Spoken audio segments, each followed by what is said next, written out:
Hey there! In this video, I'm going to show you how to use the bisector line to draw the right view.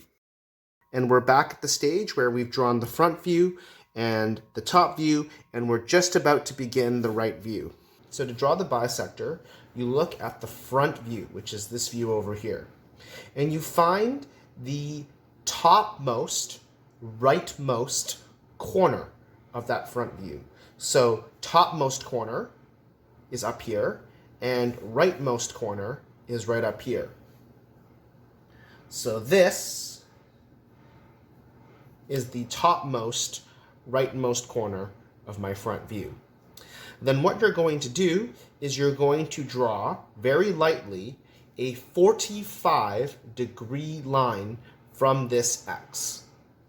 Now, if you're using grid paper, the nice thing is you're essentially splitting the squares in half. What you could do, if you didn't have a fancy ruler, is you could draw little dots all along all the corners and connect it to create one diagonal line. If you didn't have grid paper, or if you had the fancy ruler from your geometry set, what you can do is you can just use the ruler and draw along that 45-degree angle.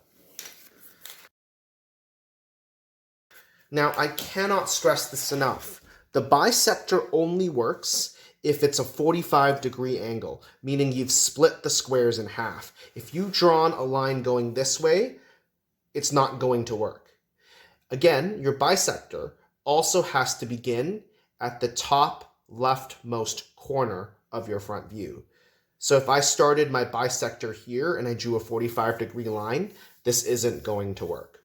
Next, after we've drawn the bisector, we're going to go ahead and draw the horizontal projection lines. And I'm going to lightly draw that horizontal line along here. And there's a horizontal line on this front view that I'm going to draw and extend out. I'll teach you how to interact with this bisector. Let's look at this point here. And let's call this point triangle. Then what you're going to do from that triangle corner is you're going to follow that line horizontally until you hit the bisector. Just so that you can visually see what's happening, I'm going to draw light lines here. When you're actually doing the bisector, you don't actually need to draw the lines. So you can see I followed that line, and that line hits this corner here. At that point,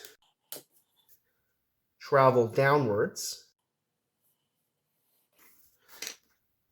and now you know that this corner is this corner here. And if you take a moment and think about it, this corner here is this corner here. And when you flip it, it's this corner here. And now we know that this is 1 inch thick. So we're going to draw that line there. And now let's look at our next interesting point, which is this point over here. So let's call that point square. So again, you use your ruler and you follow the square corner all the way up until you hit the bisector, which is right over here. Once you hit the bisector, you go down. You know that the square corner goes there. And we can draw this section. And let's pause to appreciate the math magic that's going on over here. Because as you can see, this is 1, 2, 3, 4 squares. This is also 1, 2, 3, 4 squares. This is this. Okay, so let's carry on with our bisector. Let's figure out where this slot's going to go. So again, we're going to find the slot in our top view. So that's this section here. And let's call that corner the heart corner. You're going to lightly draw a straight line from that heart corner until you hit the bisector here. And so that's where the heart corner is on the bisector. And again, you're going to go straight down. The heart corner ends here. You're going to draw your square. We're going to connect the line. Now we're going to look at this corner over here. Let's call that circle corner. And again, you're going to follow that circle corner all the way over to the bisector. Then you're going to use the bisector and go all the way down. And so this is where your slot's going to be. Finally, we're going to figure out where the top rightmost corner is going to go on our right view. So I'm going to call that the star corner. I'm going to move this out of the way so we can see this better. And so the star corner travels all the way along the bisector, intersects here. And so that's where the star corner is.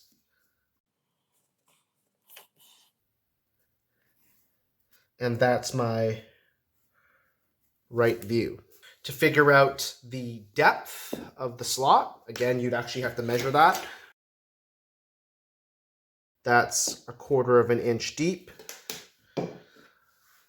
otherwise known as half a square. And so that's how I would use the bisector to get the right view. And if we pause and appreciate this, it mathematically works out. So for example, the distance from square to heart is 1, 2, 3, 4, 5, 6, 7, 8 squares. The distance from square to heart on this view is 1, 2, 3, 4, 5, 6, 7, 8. Perfect. The distance between the heart to the circle on the top view is 1 square, and as you can see, it's the same here. And the distance between circle to star is 2 squares, 1, 2. It's the same here, 1, 2. So by using the bisector, it keeps everything proportional, and it gets the right view to not only line up with the front view, but this view also lines up with the top view over here. The reason why I show the bisector is it's really, really helpful when you're trying to figure out the next part, which is the hidden lines. If you found the bisector method to be incredibly mind-boggling, then the original strategy of making sure that all your views are exactly the same number of squares apart, in this case, 3 from here to here and 3 from here to here, that works too. And so let's call this method the bisector method. And that's how you use the 45-degree bisector line to help figure out what goes in your right view. Now your 3-view orthographic drawing is not quite done, as you haven't shown the reader the hidden lines yet. So watch the next video in our playlist to learn how to add them to your drawings.